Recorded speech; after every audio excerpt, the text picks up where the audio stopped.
है एकैछिन मेरो कुरा सुन्नुस् ल।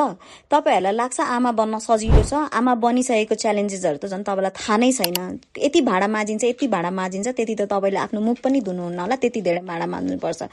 Are you ready for that?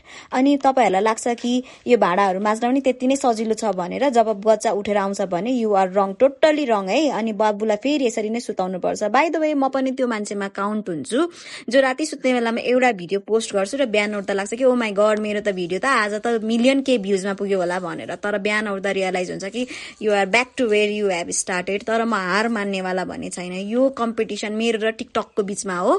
TikTok एल्गोरिदमले मलाई बिर्सेको छ, तर मैले आफूलाई सम्झाइरहेको छु कि दिस इज वर्थ इट भनेर है।